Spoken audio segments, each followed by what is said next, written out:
aliyo mu Bobi Wine akuyita maili nyenda tukole tuti buli muntu agende amobilizing ekyalo kye abantu kusigala bali maka gaabo. Mwalabye Nabanja ngalagira abantu be Bunyoro nti bwe tujjayo okuba campaign basigale mu nyumba tebavaayo. Nabanja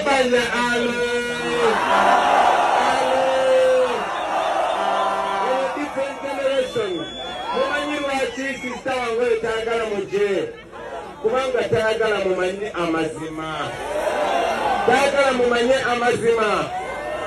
Abazungu bwe bali baagala bwe sikukwata nfiirwa abaana bange babiri, bwe sikukwata nzira ku mmange gennakatwa Sabirina ne mwebakako Mukunja, bwe sikukwata sisibangako muntu ndo awunirodingira video oyo nze ngendo musiba gwerekeze tulabenga bwe tulaba ensonga yaffe twajja kunoonya ssente. Tewali kirala kitwanona mu kibuga, tetujjanga mu kibuga kukwegattako, tetujjangako mu kibuga kwegattako naawe, twajjako mu kibuga kwegattako.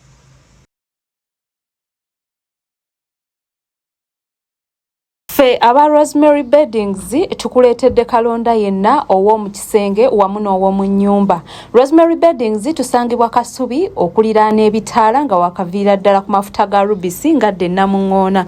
Tukuleetedde kalonda omuli bed covers ez'omutindo, blankets ez'omutindo, suitcases ennungi, amasuuka amalungi, neti mu buli size, mattress protectors, kuno kw'ossa emifaliso egitalumya mugongo, ebitanda eby'omulembe n'ebintu ebirala bingi nnyo. Tukubireko ku nnamba z'essimu 070 77 59 71 oba otusange e Kasubi ate nga tudelivaringa Rosemary Beddings, your home of comfort.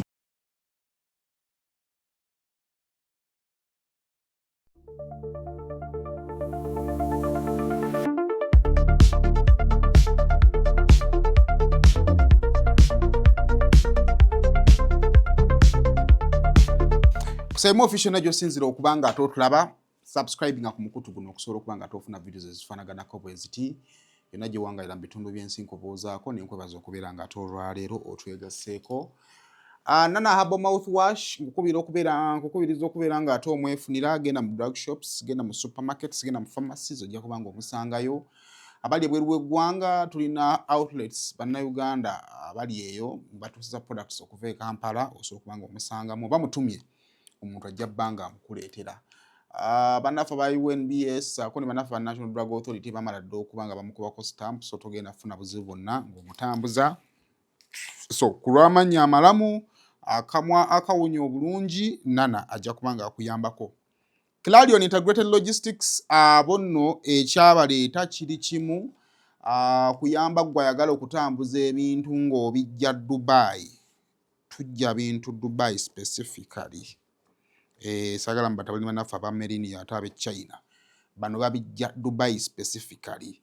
Bakutegeeza nti bw'oba ng'oli musuubuzi nga yakutenga kusuubula Dubai bannaffe ba Clarion we bali. Bakugamba gwe ayagala okuleeta ebintu bikabibe bingi oba bitono bakugamba beekwate. Naye oba ng'olina kye weerabidde kiyinza kuba kisumuluzo obusumuluzo ng'olina wakirese genda bugenzi kwa Amulia Port eddeira ate wogenda okubanga atutusanga ate bwe binaatuuka ojja bisanga ku Diamond Trust Building wano mu kibuga Kampala. Enamba zaffe ez'essimu eziri okubira ku sister seat ate alaba engeri gy'asobola okubanga atakukwasaganyaamu. Clarion Integrated Logistics ebintu kasita biba biva Dubai nga bijja Kampala biva mu UAE bituleete tujja bbanga bitubikuleetera. Home Connect Properties batunda ttaka bannanga bali ebweru w'eggwanga omwaka gulimu kuggwako wali wayagala dda oggula ettaka naye bannayuganda baakutamya babbisi beesigwa ab'eŋŋanda omuntu omuwa ssente ate n'azikozesa ebirala. Home Connect Properties be bazze bakugamba nti bakuguza ettaka mu bitundu by'eggwanga byonna ate ng'ettaka lyabwe liri kwalaali. Ekyokubiri bakuwa n'amagezi kuwa w'osobola okugula w'oyagala kukola ki. Oyagala nnyumba ya kuzimba bajja kugamba wano walungi kubanga walinaanye ekibuga Kampala. Oyagala za rento nti wano walungi oba oyagala kukola bwoti. So namwe abaagala amagezi ng'oyagala abantu bakwogerako nabo Home Connect Properties bakubireko ekintu kyongera nga kitambira ddala bulungi. nkwaniriza mu election update eya week eno yetandisa week etwatandika ku Sunday twakola so twaniriza mu update ey'okubiri olunaku lw'egiro tutakoze so now tugenda kubanga tutandika ate tulabe kye tulinawo kakati tugenda kutandikirako mu bitundu ebyebukeddeya nomination y'ababaka ba parliament etandika olunaku olw'enkya ennaku z'omwezi 22 zivuge paka ku lunaku olwokuna ng'ennaku z'omwezi 23 era ababaka ba parliament bamaze dda okuba nga beekwata obudde na biseera kimwe bagenda okubeera nga ate banominatingibwa naye okuvaako mu bitundu ebyebukeddeya eyo era ng'eyo gye twogera speaker wa parliament Anita Among ye mbaka waayo omukyala jjukire mabegako awo waliwo omukyala amanyiddwa nga Zipora era nga mutuuze ew'ebukeddeya eyavaayo n'awaabira abakyala basatu abaali bavuddeyo nga bagamba nti bannange speaker wa parliament Anita Among naye katumwesimbeko kubanga ayinza okufuuka untouchable nga tetumanyi jjukira mu kalulu kali akaggwa speaker wa parliament oyo yajja n'opposite teyeesimbwako kakati bw'atyo abakyala basatu baavaayo nga bagamba nti baagala kifo kye noonya nno gwe kwembadde ensoma naye siraba okay ne bavaayo nga bagamba baagala kubeera nga bakola ki bamwesimbako naye baali baakavaayo omukyalo oyo gwenkutegezaako amanyiddwa nga Zipora kwe kuvaayo n'abawawaabira ye omusango gwe yali abavunaana ng'agamba si balonzi mu kitundu ekyebukeddeya era nga Zipora amaanyi agajjawa jjukira wano bannaye waliwo ebitera okubeerawo ne tutabifaako akakiiko k'ebyokulonda bwe kafulumya kalenda mu mwezi ogwa January ne batimba enkalala z'abalonzi actually basooka kuzza bujja nkalala z'abalonzi okubeerako okuwandiika abalonzi abapya n'abalonzi okukyusa okuva mu kifo ekimu olulira okudda mu kifo ekikola ki ekirala n'okugjamu abaafa ebifaanaganako bwe bityo kakati e process bweggwa tuddako process ey'okutimba enkalala z'abalonzi mugenda mu nkalala z'abalonzi ezo ne mutuna mulaba amannya go gaakomyewo mu butuufu bwago ekyokubiri ne mulaba oba bakomezeddwawo mu nkalala ezo bakyali batuuze ba ku kyalo okwo kaakati mu kudda mu kutimba amannya omuntu asobola okugenda n'agamba nti naye ono omwami ayitibwa Ssemwogerere nga bamutimbye mu kitundu kyaffe naye nga tetukola ki tetumumanyi kaakati mu mbeera efaanaganako bw'etyo bw'omala okukizuula nti olinamu gw'otamanyi nga bamutimbye mu nkalala z'abalonzi waliwo eziyitibwa parish tribunals waliwo obukiiko obuteekebwawo ne buweebwa amaanyi agawanduukulula amannya g'abantu singa bakizuuliddwa nti tebabeera mu kitundu ekyo kubanga kitwalibwa nti obukiiko obwo bubeerako abatuuze bubeerako bakyamaani bubeerako abantu abamanyi abantu b'okuki kati bagamba nti tetumumanyi kituufu badde bakola ki tebamumanyi kati okusinziira ku mukyalo ono Zipora yaloopa yatugamba nti nno abantu okuli Asiyo Florence nga yali FDC okuli Miss Amase Alupo nga yali wa National Unity Platform n'omukyalo omulala owa NRM naye nga ye yali independent naye nga yali NRM leaning baali ku nkalala z'abalonzi tebakola ki tebaafulumirako era nga Zipora ategeeza nti obukiiko buno bw'ebyalo oluvannyuma lw'okukizuula nti bano baali si ba ku kitundu bwali bwategeeza Electoral Commission yo neetakola mulimu gwagiweebwa ogw'okuwanduukulula abakyala bano era omulamuzi ali mu musango guno amanyiddwa nga erinnya ly'ani linnya linja kuba ngenda bandifuna wano omwami oyo yavaayo naawe ennaku z'omwezi nga 29 omwezi guno okusobola okubeera nga ate awa ensalawo ye oba ddala kyali kituufu Electoral Commission okugoberera ekiragiro ekyagiweebwa Electoral Tribunals ez'oku kyalo oba kyakolebwa mu bukyamu now jjukira ennaku z'omwezi nga 29 bamuyita Simon Kinobe ajjukira ennaku z'omwezi nga 29 zigenda kujja nga tumaze okuyitawo ennaku 25 almost 1 week after nga nomination ekola ki so ne bwavaayo n'agamba nti nno kyali kikyamu already process ya nomination ebeekoze eki ebeewedde now omukyala amanyiddwa nga Mase Alupo owa National Unity Platform yali aweebwa kaadi kakati aba NUP olunaku olw'eggulo bavuddeyo ne bagamba tetugenda kutuula, tugenda kuleeta candidate omulala agira nga yavuganya speaker Anita Among ate nga batulina n'omusango tulabe ekigenda okuba nga kiva mu musango. So omukyala yaweereddwa kaadi kati omupya amanyiddwa nga Asio Florence era nga yagenda okuba nga akwatira ekibiina kya National Unity Platform bendera mu kalulu akagenda okuba nga kajja. So kompe ku recap y'ebintu ebyenjawulo ebyabaddewo nako olweggulo then tujje tweyongereyo nga batuwa candidate omupya wa National Unity Platform Ebukedea. People power. Ladies and gentlemen, today I want to declare that I am giving my flag to my sister Asio to run as the woman member of Parliament for Mukunja district. It is not an easy thing because the junta is very afraid of the power that belongs to the people. I am going to rally behind Asio for Mukunja district, and she is going to get nominated in Mukunja district. People power. Our power. Our power. People power. My name is Asio Florence. First and foremost, I want to thank God Almighty who has given us this opportunity. Amidst every challenge that NUP has faced in Mukunja, amidst the frustrations that have given to our sister Mercy, I am here to stand. I am not worried. I am very strong for our candidate, Robert Chabalani, Honorable. We shall stand together until the fight is done. People power! Our power! NUP! Everywhere! Rwanda, Uganda! Come here, my sister. Asio. I want to salute Comrade Alupo. As all of you know, this lady has been our flag bearer.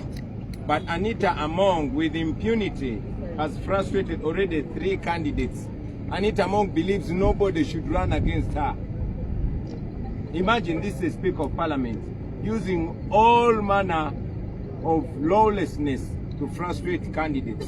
She has frustrated this sister of ours using court and scrapping her off the register. But the people of Bukede are saying there wasn't only one person. I'm very glad that she has endorsed our sister Asio. And here again, I want to reassert full support for Asio. Anita Among, I want to say shame on you. I want to tell you that you cannot silence the voices of Bukedia. Bukedia does not represent corruption. Bukedia does not represent impunity. There are women who represent the values of women in Bukedia. And our sister here is going to represent us, and we're all rallying behind her. Yep. That is it. Oh, my name. In the sitting in the Speaker of Parliament, Simwagala. Naye politics si wabanafu. Politics bakuteega wano n'obbulukukira wano. Si kubeera buli kaseera ng'okaaba batukoze bwe bati. In politics omuntu bakati ekyamazima mulaba nti enkalala z'abalonzi ebyo kati nange naakakiyiga nti it is a very important exercise. Buli omu gy'alina okugenda ne weekebera ku nkalala z'abalonzi because jjukira abawagizi muba mumumanyi osobola okumanya nti Sayimo ye muwagizi wa Museveni talikyuka.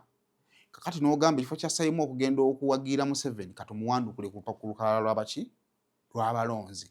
Kati kiri very important ogenda ne weekebera sinakindi n'okuba n'ekifaananyi nga ku lukalala kukola ki ate n'omaliza n'osayininga abamu kye tutakola ki kye tutakola.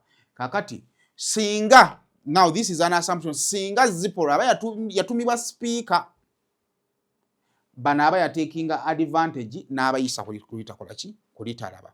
But it is not the end of that day. Muleta candidate omulala nga abannopo kye baakoze. Waliwo ayinza okugamba nti mmwe mulina ekirowoozo nti nno nopo esoleta candidate awangula speaker Anita Among tekisoboka. Naye speaker atali ku ballot azze nga ali unopposed agenda kubeera muzibu nnyo mu kalulu kano. Era kino njagala n'okisaba Nuupu temukoma ku ekyo nalabye okusinziira ku Mase yali atutereddeyo nomination date naye ate nga baamala dda omuwanduukula. Now I want to think nomination date ye yagitegekera Asio. Abakulu mu kibiina either Ssenyonyi oba Lubongoya they should nominate on the 22nd, so that's on the 23rd. Babeerayo. Lwaki byonna babirwana? akalulu kano speaker wa parliament alina okubeera n'amuntu amuvuganya. Kubajjukira akalulu akabadde yajja unopposed. In that process there is a detachment with the people. Kubajjukira akalulu kano buli w'obeera ng'okimanyi nti waliwo akuvuganya okola nnyo. Kati speaker wa engeri gyali nti mu district akimanyi talina amuvuganya. Abantu baabakolera naye abakolera kusinziira ku ye nga bw'akola ki nga bw'alaba. Actually kino nakirowoozezaako ki we nabadde ngezaako okugattagatta byonna ebyambadde mu mutwe. Bukede yanjigeraageranya n'omuwala asomera mu single sex school nga waafulumako n'alaba abalenzi akyamuka. Si lwakuba bayagala kwebaka nabo naye kiba kipya nti abadde tali used kulaba baki balenzi. Kati ne Bukedde okuba waayo ku competition kubajjukira ono waaba tali mu campaign ekitegeeza n'ebidongo tebijja.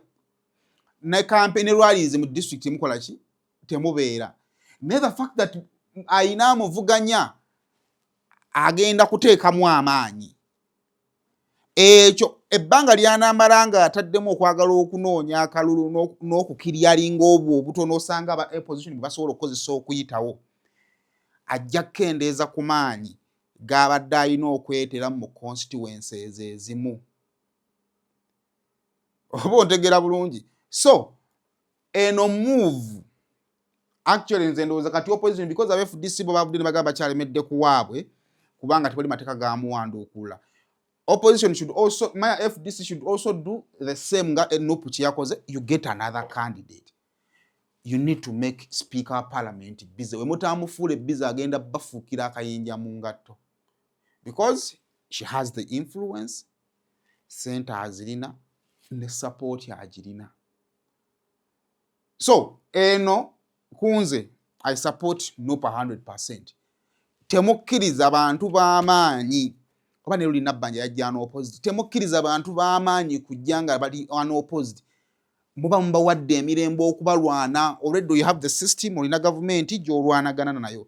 Kati ate ne speaker, kuba speaker bwe already alina budget alina abamukkiririzaamu. Oba muba mwetaddeko amaanyi mangi agenda okubalwanisa gemuyinza obutawangula. So, for me, I believe it is a good move, though at the end of the day, speaker akalulu ajja kukawangula. But mujja bbaako ekitooke kye mujja kubaako entandikwa gye mutandise nti obudde obusinga efo ky'okumala ennaku 10 mu Kampala, ennaku 50 ajja gamalira e Bukedde, ennaku 5 agamalire mu bitundu ebirala. Ate akalulu kalabe edduka.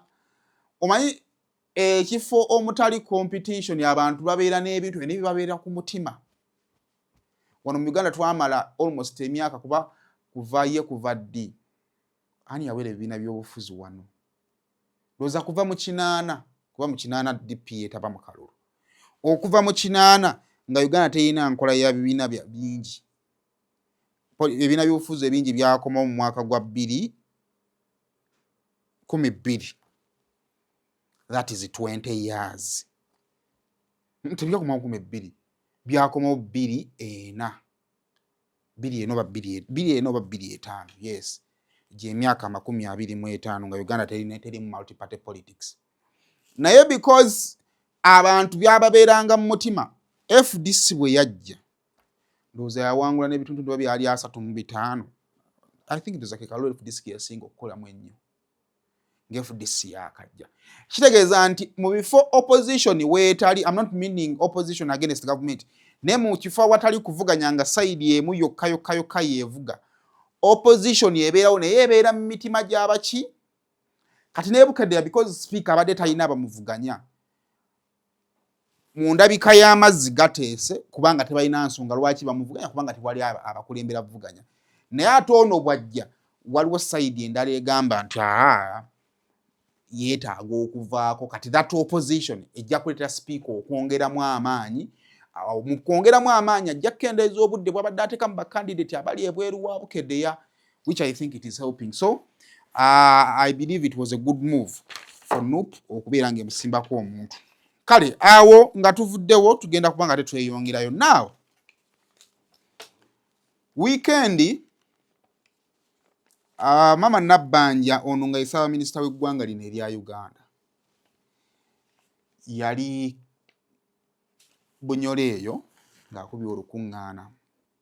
Jjukira already program yali emaze okulaga nti no Robert Kyagulanyi Ssentamu wa Nuupu yali ajja mu Bunyolo.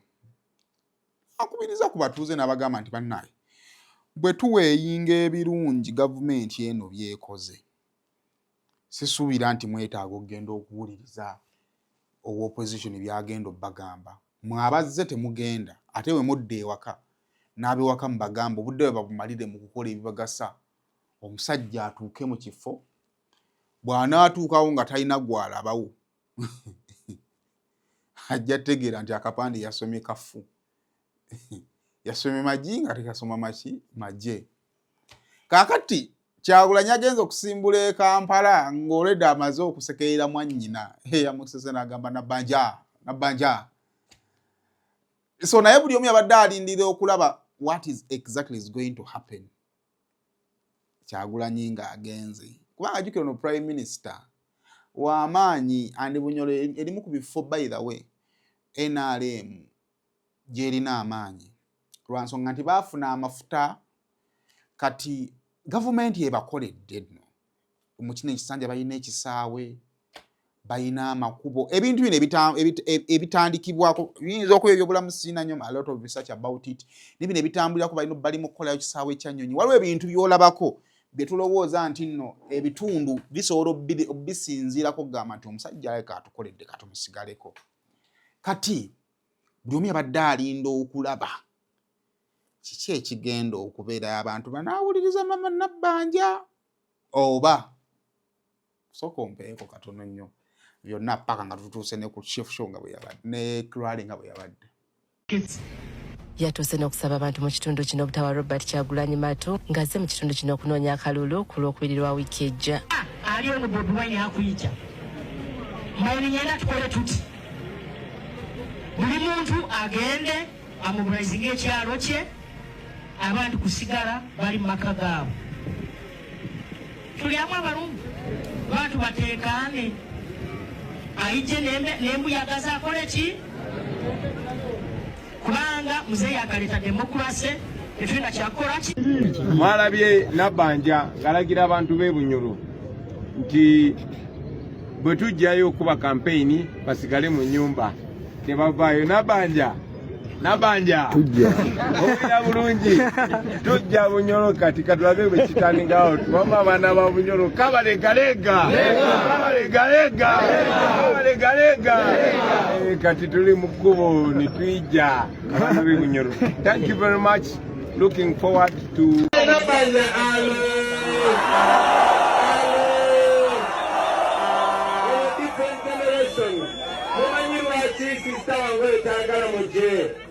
kubanga tayagala mumanye amazima abazungu bwe baali baagala. So that is it. Olukuŋŋaana lwabadde massively attended. By the way, I was shocked. Bunyolo eno eri tricky. Bunyolo eno eyinza okuba yaleeta bano opposite abawera abataano. Kubanga minisita ali mu agriculture yani oyo bane tumwebaze Taveeno woliko anzo bane Kaswaija teyavuganyizibwa by the way mama Nabanja teyavuganyizibwa so NRM y'amaanyi musaidiza ki naye we nabadde ngezaako okutunuulira nti lwaki abantu bano bazze mu bungi bwe batyo. Robert Kyagulanyi Ssentamu commands a group of people abagugubi nga si bagugubi bye bakkiririza mu byobufuzi naye emyaka gyabwe gya kuguguba. Kyagulanyi ayogera directly eri abavubuka ba tolina kyotugamba abavubuka ba ontutegeerera otya abavubuka ba tukulageko. Kati nuwulira kino singa Honorable Kyagulanyi yagenze e Bunyoro onenomodde kuba abadde awo waliwo abadde bagenda kujjawo. Waliwo abazze nga bagamba katugende tuba bya Nabanja baayulidde nga nabeerabidde nti nawe bajja beegatta ku nnamba y'abantu abakola ki. Waliwo abazze nga bagamba oyo mukadde atutegeerera ate katugende tumulageko nti tugenda beerawo tugenda mutambulirako ate kimulume gy'oli kisomuluma. Kati, and by the way, it is one of the mistakes abantu ab'NRM abalwanisa Mwami Kyagulanyi kye bakola. Bw'oba oyagala okukuba NUP ogiteeke ku ttaka ne bw'obalaba nga boonoona sirika. N'omala obasirikirira emyezi egyo nga bye bakola osirika busirisi. I swear abantu basobola obbaleka. Naye ekizibu kiri ekyo. Vaayo bajereegerere. Vaayo balageeko nti osobola obbasinga. Ngenda kuwa example. The same thing is what happened in Masaka. Bobi Wine atuuka okugenda e Masaka abakulu bava bagamba oyo twamugobedde e Masaka teri amukola ki. K'abaana ba boda nga gwe omugobe Masaka omugoba gwe Masaka omugoba gwe gwantegeerera. Ne basooka bamuyisire nga kuba ag'ettaka nga buli muvubuka agamba ng'otutegeerera otya aba bakadde batutegeerera batya. Bajji kituufu bamwagala. Naye ku luno ekigendererwa tekiba kyakujja kumulaga buwagizi ng'ekyamuleese. Ku luno ekigendererwa kiba bo baba bazze ng'ekiba ekirowoozo kyabwe. Katugende tumulumye. Tugende tumumanyi beeragalagako nnyo. Katugende tumulageko. The same spirit era ye yakola ekivulu kya Palaso kwali yeni. Omanyi bwana bw'amayanja obwo bweragalaga nnyo obwo. Tugende tubulageko nti tebulina kye buli. Kati bonna ensobi gye bali mu kukola gwe kwe kusinziira wooli n'ogamba RDC nti wano ewafunge tokkirizibwa. Eri abavubuka nga buli nga bagamba okakasa takkirizibwa. Era kino nkibabuulirira wano omuntu akyasinze okufunamu ekyo RDC kye bakola abaminisita kye bakola ye. Because it is one of the biggest mobilization that works for him. Kubanga abavubuka abamukkiririzaamu baagala okulagako tebaagala kugambwako ate baagala okwekakasiza. Anto nga bwe nakugambye nti ososanga nga waliwo omuwendo gw'abantu abazze naye nga bazze gamane naye nina okubeerayo njalako bakasajja ku kalina amaanyi. N'osanga nga ku mutwalo gw'abantu ogwadde mu kisaawe kakaaga bazze kukakasa omusa akasajja kalina amaanyi. Naye nga kyebeerabidde nti 4,000 ze zibadde ready okujja okulaba message y'omukulu. Bakakaaga ekibaleese kukakasa bukakasa naye nga tubabalira wamu ku nnamba eyaki eyawamu. So that's what happened. And I believe it is also success. Ekya kyendowooza ebimu bye balina otandika okwewala is to set target for NUP. Naddala nga target eyo gisetinze nga weesiza abantu. Government officials mulekera okusetinga target nga mugisetingira NUP naye nga mwesiga abantu. Unless nga target eyo ogyesiganga eri mu mikono gyo. Wallahi tasobola kujjuza kisaawe okuleka nga maama wange taasiyanzaala bajja kukubirayo. Wallahi wano teri agenda mwaniriza yadde ajja kukubirayo. Okuleka ebintu by'oyinako obukakafu nti wallahi ndayira amasannyalaze tegajja kubeerako ekyo soolo kiisa kubanga bagajjirako omanyiiwo. Wallahi lino ekkubo tajja ddiyitamu era tajja ddiyitamu kubanga ebizibu bikola ki. Naye buli kimu nga kyolayira kirimu abantu. Bobi Wine communicates to an audience eyagala okulagako amaanyi gakyabawala.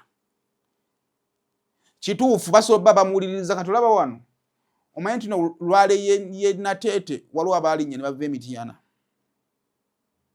kati oyo w'Emitiyana Bobi bw'ajja Emitiyana kiki kyaba yeetaaza omulaba aba takyetaaga naye bw'awulira nti RDC yagambye wano Emitiyana tajja kubawo campaign lwale ajja kubawo yeebuuka n'enkumbi agissa ku mabbali n'agamba manyi bano baagala kulagako n'akwata booda ye n'agiteekamu amafuta n'ajja ku kubo jasa awulira ye ayagala kulagako ayagala kunyiiza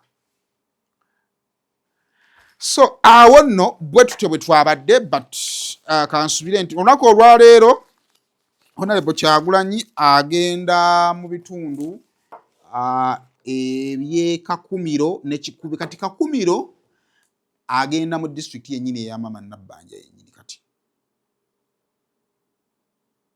kati home district yennyini ya Mama Nabanja yennyini mwajja obubaka bwa Parliament gyali ng'omubaka omukyalo w'e Kakumiro kati gyakola ki gyalumba so tuyinza okugamba nti test eyajja yawedde kati katulabe olunaku olwaleero mu district yennyini ey'e Kakumiro Mama Nabanja mwaduumira because Kibaale Kagadi that is Bunyoro now Kakumiro Kikuube that is also Bunyoro oba ontegeera naye kati wano waduumira ddala tugamba nti awo waddenga ava Bunyoro naye wano ayinawo amaki amaanyi era n'emikisa mingi ng'ebigambo ebyo yabyogera asinziira wa Kakumiro kati we are here to find out Kakumiro era nayo banaagamba Mama Nabanja tolina kyotugamba baba Kakumiro banaagamba nti why president yatuwa prime minister katuwulirize mama so we are here to find out kwebyo now this Hoima city Hoima that is Kibuga Bulisa kyalo Masindo also town Kiryandonga park wanajja kuba atandise okuyingira amambuka ga Uganda Kiryandongo ndowooza Kiryandongo eri ku border ya agenda fubutuka eno bwati amalasa ali Kaluma obontegeera azale Kaluma park kwani yakole agenda tandika olugendo lw'amambuka ga Uganda sayise mbunyobo tukwambuka amambuka ga Buganda abagiyise waggulu Nakasongola yagimala kwa yali ava Nakasongola okudde Kiryandongo ndowooza kati awo aba yambuse ng'atandise okugenda ate mu mambuka kiza amambuka ga wiiki erejja muzee atamaze okugamaliriza gonna so that is it katulinde tulabe ate kigenda okuva side zeeyo tujja kwongera okwa nga tubibawa so awo agenda okutambulira olunaku olwaleero abalala Mubarak Munyagwa awummudde Robert Kasibanta ali Bukoma Nsimbi Yoweri Kaguta Museveni ali Moyo ne Omoro Mugisha Muntu awummudde Joseph Mabirizi ali Rakai Frank Bulira bane Bulira nga awummudde yali akozeeko campaign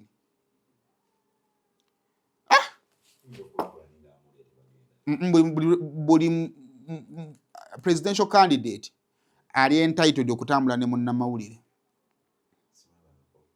neyo izo campaign za Bulira tuzinoonya bannange campaign za Bulira zibuliridde Ndala Mafaabi ali Kotido ne Abim gye bagenda okubanga ate batambulira olunaku olwaleero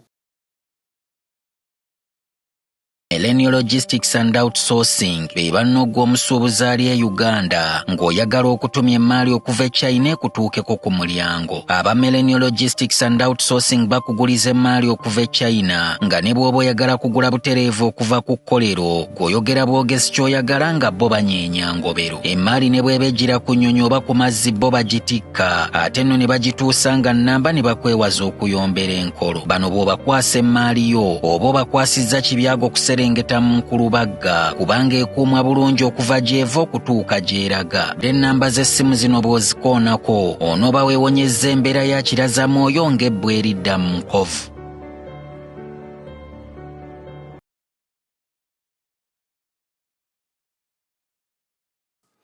kale nga tugenda mu maaso kakati amateeka agafuga ebyokulonda tegakkiriza ba serving officers kubeera nga ate beetaba mu partisan politics oba ebyobufuzi ebyawulayawula mu bantu naye emabegako awo bannabyabufuzi ba officers ab'enjawulo tubalabyeko nga bavaayo ku campaigninga direct nga babaako abantu bebakola ki bebalaga obuwagizi bwabwe ekintu ekyongedde okubeera nga kitabula abantu so kompe abakubira officers nga bakuba campaigns then tugenda batukomawo Muli bamukisa nnyo kubanga Honorable Kasolo bamulonda ategeere Central naye mwebaani bwe yava mu kitundu kyammwe. Ekyo kikabiramu nga ekyenjawulo nga nti wa Central yandibadde waddembe kubanga ku nzaalo ya mpigi oba yaawo naye wammwe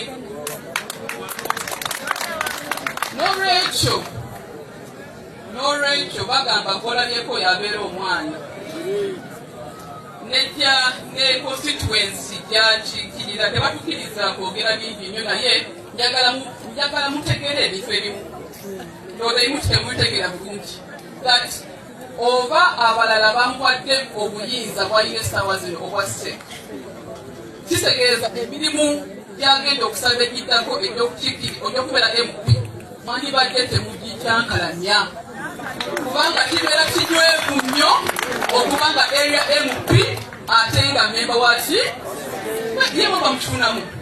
Mwebale nnyo, mwebalire ddala. Na dum bado kumetia kino tiyo malo kongo babe kongo balo ja bala ko wan ko kwa cha ko malo kongo ba ngi ka no ko daro mutiki da kati ba mi to ti mo kana pira bi chelu ya di dong eto ko ma jot pien kongo ko pero amado wine mati tidi bi primary school kana pano kanya kada chi secondary school so ana poyo winyo luongo ni me ya on to ti kala monia ba chi do kan moron jokene ino ni jokene nywa terwa tera ipori adi poni no di bedo kamiko ti chale gini ba yema no boy wan Kampala he's enjoying outside eto bido ni no peko neno enti yelo wiji kai ko ine nen joni ko ni jomono ya bitoni kurere uninge ba mi lebno ka uni lewa tino chuo na mite chuo ne na disiye so wane ngele munaya inge uni ningo homosexual is LGBT one by mitoni youth na mewani o bangere gino ko titik non emi gire chilling me chulo ni emi chilling eto ko dinen mo ko ni anyim ko ke pamba iwoto ke pamba ka mebi moro tuya ekyo nno kyekyaleetedde leader of opposition Joe Nnyonyi okuvaayo ne yeekubira omulanga mu kwekubira omulanga ogwo ng'asaba intervention ya gavumenti ku bintu ebigenda mu maaso okufaanaganako bwe biti olumu kireeta ebibuuzo nti singa ofiisa avaayo n'abaako gwakubira campaign bw'aba alina omukisa ogumuyambako kubanga jjukira no ba officers ate n'amaanyi bagalina kati wabaako gwakubira campaign singa aba alina omukisa ogubaako wa musapootinga ng'akozesa ofiisi ayinza okugaana kyabuntu wemba njagala omuntu lwaki ate wemba nina obusobozi bwensobola omumukolera practically sisobola yabadde ebigambo abyolekeza Minister of Constitution, Justice and Constitutional Affairs Norbert Mao naye sooka ope clip eyo. We are also engaging the leadership of police. We have seen some errant police officers and security officers tearing down posters of nominated candidates, presidential candidates. That's outside of the law. Resemblant to that, Right Honorable Speaker, we are seeing, and I'll call them errant men and women in uniform, who are breaking the law.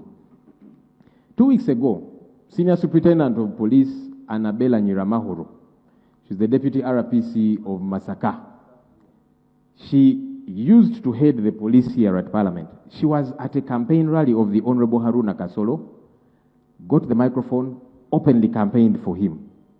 That's outside of the law. Honorable Speaker, last week we saw Lieutenant General Okidi Charles. He's the commander of the UPDF Air Force. He was engaging people in his community in uniform, fully clad in his uniform, decampaigning the NUP presidential candidate, the Honorable Robert Chagulanyi Sentamu, while campaigning for the NRM candidate. He even got so personal to display pictures of my presidential candidate saying, you see, his children are well off, don't vote for this one, vote for the NRM candidate, fully clad in uniform, and it's all over the media. That's outside the law. Honorable Speaker, we have also seen the past few days Major General Richard Olum, better known as Major General Dick Olum, who participated in campaign festivities of the NRM flag bearer in Zombo. He was not there to ensure security. Got onto the stage, was dancing with other NRM leaders to their chants and campaigns and so on. Look, soldiers vote, but for them to participate in campaigns is outside the law, Right Honorable Speaker. These laws are made here. The military is a very important institution. Now, the question is the conduct being talked about by the leader of opposition the rule rather than the exception? We have thousands and thousands of officers, men and women in the UPDF. The Right Honorable Leader of Opposition is a lawyer. Lawyers believe in evidence. I have been authorized to request for more evidence, hard evidence, so that this matter is investigated and action will be taken, because the laws are not negotiable. He said, let us fix these small loopholes so that we can have a complete process where we don't have issues. So I think what is important is for us to commit, okay, that if there are cases of that nature, they won't happen. Again, very, very easy. So that is it. Naye take yange eri wamu. Omanyi being too defensive si kirungi. Kati Minister Norbert Mao agenze okwagala okudefendinga n'okusaba leader of opposition obujulizi nga obujulizi buli uwe mu nyumba. Omukyala amanyiddwa nga Beatrice Mao, mukyala wa Norbert Mao, yeesimbyewo kuba Lord Mayor. Over the weekend yenna yakikoze tetusobola mumanya, yagenze ng'ayuza ebipande bya Beatrice Mao. Era bw'ogenda awo ku Ring Road, ebifaananyi bya Beatrice Mao ebisinga byakoze ki?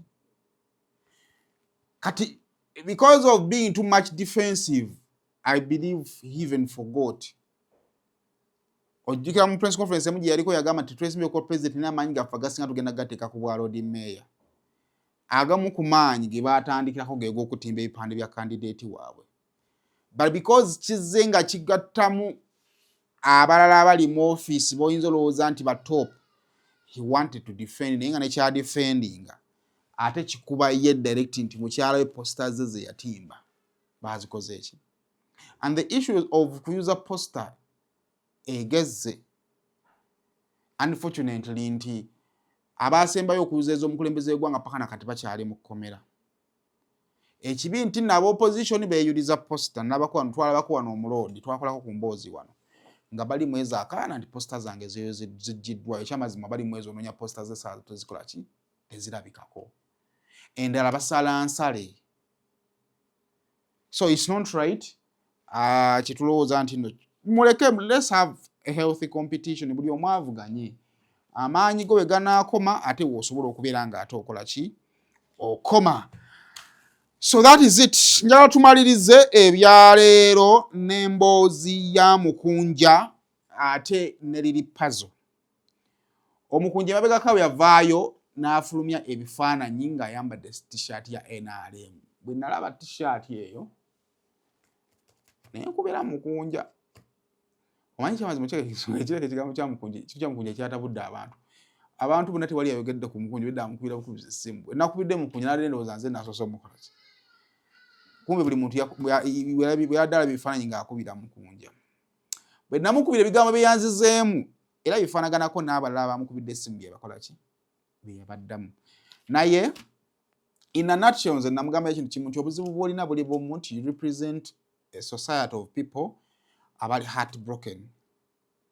Bw'oba ali oyagaddeko ku muwala gwe bamenya omutima ne bw'otakwata bukwasi essimu y'omusangaanyize paka w'omunnyonnyola nti mbadde mu meeting ne minutes zetubaddemu zeezino n'ebifaananyi bye twekubye byebino lwadde engulu. Kati ekizibu ky'abasaidi y'opposition nti a lot of things bibakoleddwako naddala mu abo baba beesize oli n'abavaamu. Kyova olaba nti Mukunja olwayambala essaati ya yellow abaana baavuma Mukunja. Naye bwe namukira yangamba nti Simon nakye naayogedde. Lwaki tupapa? Nebifaanaganako bitu. Naye finally yamaze n'ata oluyimba tujja tuteeka mu producer tujja tuteeka mu nejja tuteeka mu bifaananyi mu luyimba olwo abaluyita Sitaani alina waalabikira ng'ayambadde essaati nga ku ssaati kuliko ekifaananyi kya Lili Pazo ekintu ekyatabudde Lili Pazo n'avaayo n'amulayirira okumusiba singa tavaayo kumwetondera sooka ompe ku Lili Pazo. Bwe sikukwata nfiirwa abaana bange babiri bwe sikukwata nzira ku mmange gennakatwa Sabirina ne mwebakako Mukunja bwe sikukwata sisibangako muntu ndo awunirodingira video oyo nze ngendo musiba bwe sikukwata nfa kwata embizi y'ebitanga ati byakabampane obata tebakuwaana Mukunja bwe sikukwata maama wo n'alaja n'obadde osusse byonna byendayidde obirabye musule bulungi bwe sikukwata nfa. Naye ebyobufufu ali abadde nkyali awo ngenda okulaba Lili Pazo ali ku Bobi Wine amuyisaamu eggaali bulala. Bobi Wine ayogeddeko ku Lili Pazo anywhere ayina bwe yayogedde ku bayimbi one of these days. Naye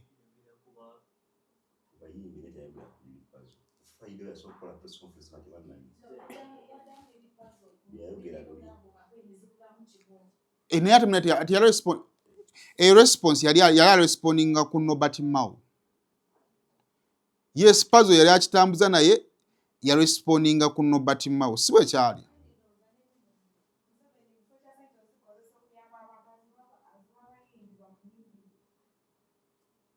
Yakyogedde ddi ekyo ate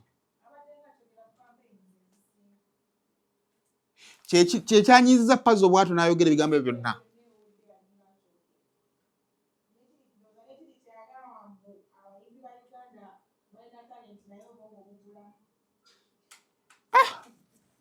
Birabika bingi bonna bwe byabadde ayogera kubanga Pazo obusungu bwe yabaddeko.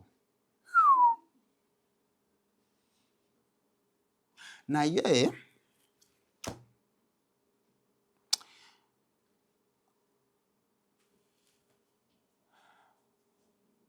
kati nze kino kye mmanyi ku nsi abantu bano ab'ensi basobola okwagala okukulagako n'otuuka n'obalemerera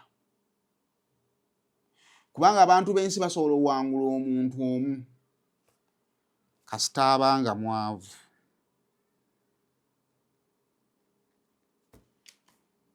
Buli bw'obanga oli mwavu nga tolina ssente abantu b'ensi babagenda kuwangula kubanga at a certain point you need their help. At a certain point bajja kukusanga ng'otambuza ebigere bagambe At a certain point ogenda kugobwa mu nnyumba. Kati omuntu omwavu buli bwali epankira ku bantu bajja awangulwa. Naye omugagga oba omuntu ayinamu ku ssente his tricky kubanga bino byonna abantu ba bulijjo bye boogera olumu birwawo okutuukirira kubanga nti maama oli boolaba kati katukulinde oba oli awo ng'akuyisaako emmotoka mpya kanamba oba okyagamba abo basiru tebalina magezi ogenda okulaba ng'akutte ssente ng'alina gw'ayambye ogenda okulaba abaana be bagenze ku ssomero. Kati omuntu ayinamu ku ssente abantu bamuleka ne bamulinda Katonda lwali basaasira.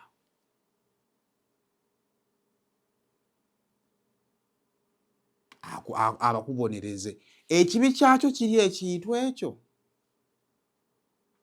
nti mu kaseera ako we kaba katuuse oba akaseera akeefaanaanyiza n'akaseera ako ke baasabira abantu bano balabibwako nga basanyuka mu kaseera ensi keegamba nti togwanidde kukola ki. Kyekyo ekyagwanga ku bajje n'abaafanga abantu ne bakuba ki nti Jeno ng'avaayo n'akola ekintu heartlessly naye abantu nga bagamba kati omanyi ku nsi tewali kintu nga kirumanga muntu akusinga maanyi kukola kintu tomukube tomuvume Millennial Logistics and Outsourcing be bannoggwa omusuubuzi ali e Uganda ng'oyagala okutumya emmaali okuva e China ekutuukeko ku mulyango. Aba Millennial Logistics and Outsourcing bakuguliza emmaali okuva e China nga ne bw'oba oyagala kugula butereevu okuva ku kkolero ng'oyogera bwogezi ky'oyagala nga bo banyeenya ngobero. Emmaali ne bw'eba ejjira ku nnyonyi oba ku mazzi bo bagitikka ate nno ne bagituusa nga nnamba ne bakwewaza okuyombera enkolo. Bano bw'obakwasa emmaali yo oba obakwasizza byago kuserengeta mu nkulubagga kubanga ekuumwa bulungi okuva gy'eva okutuuka gy'eraga. Ennamba z'essimu zino bw'ozikoonako onooba weewonyezza embeera ya kirazamwoyo ng'ebbwa eridda mu nkovu.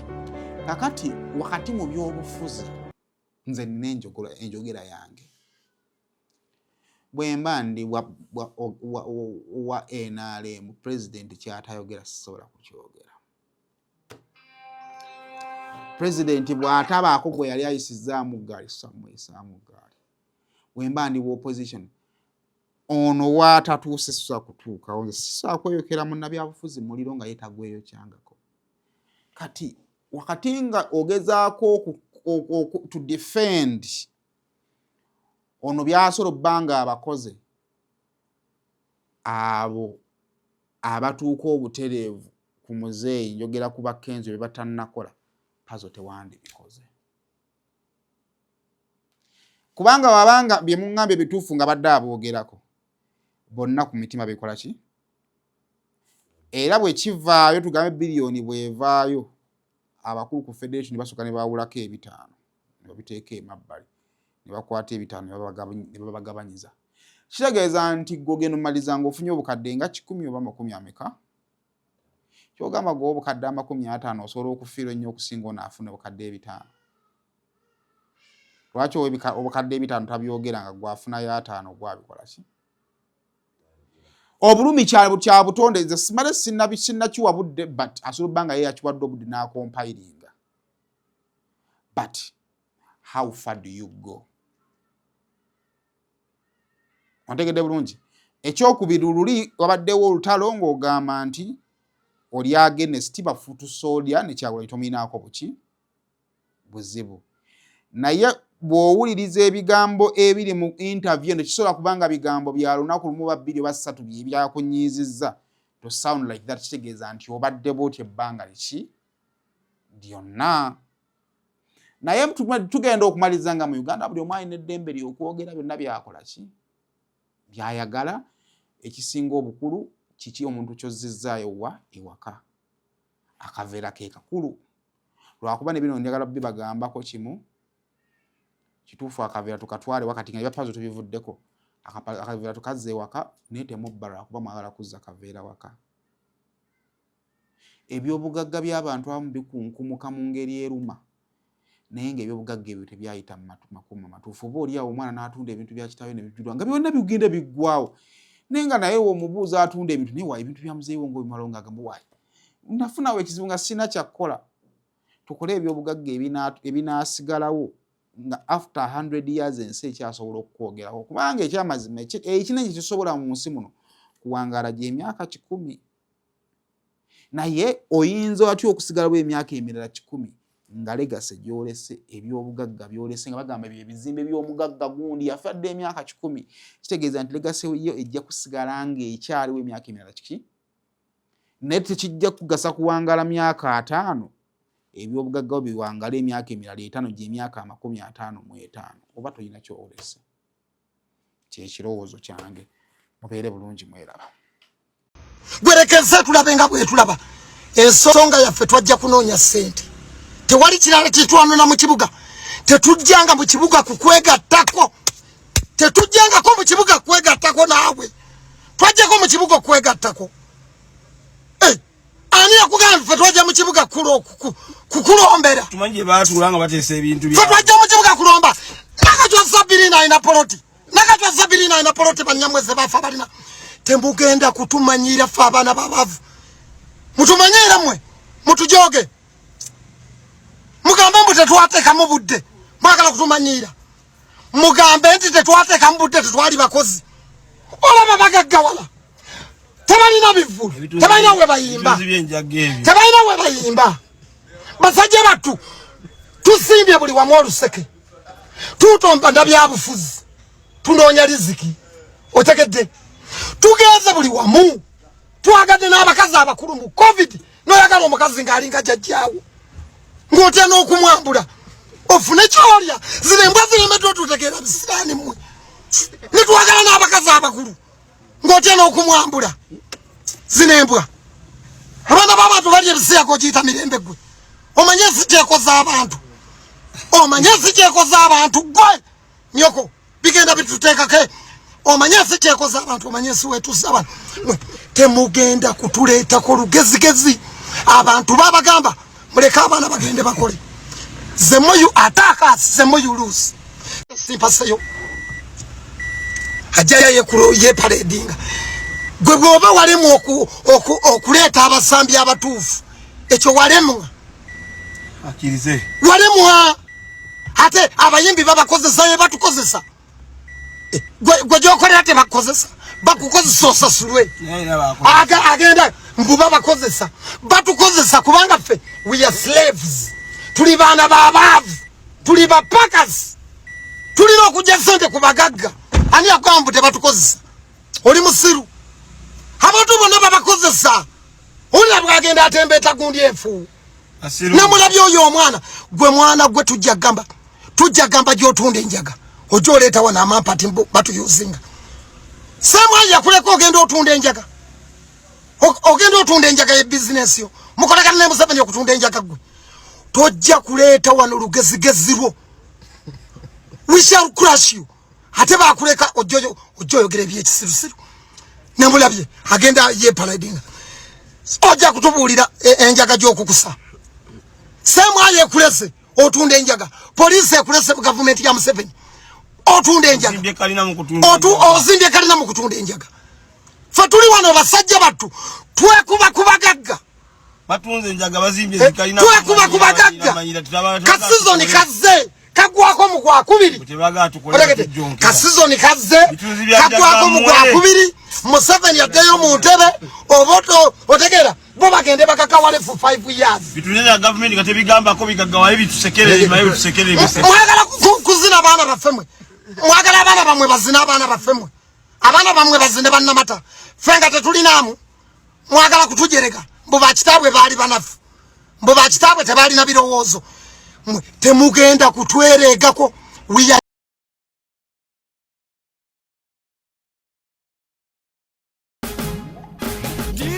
Alright, ladies and gentlemen, tubanjulira Azul Tour and Travel bakugu mu processing travel documents bakuyambako visa processing uli musubuzi oyagala kutandika kusubula China, Dubai, UK uba mu nsi z'enjawulo nga America oba Canada jangu mu Azul Tour and Travels bakuyambeko okwanguyiza visa yo bakuyambako flight booking ne bakugubira ne ku passport yo gwatannagifuna bapangisa emmotoka ez'abalambuzi oyagala kufunira air ticket jangu mu Azul Tour and Travel olina invitation letter yo oyagala kufunira appointment ku embassy jangu mu Azul Tour and Travel ensonga zonna bazanguya basangibwa Kyengera ku Kyengera level 1 room 20 okumanya bisingawo kuba ku simu 0700 979104 oba 0779531984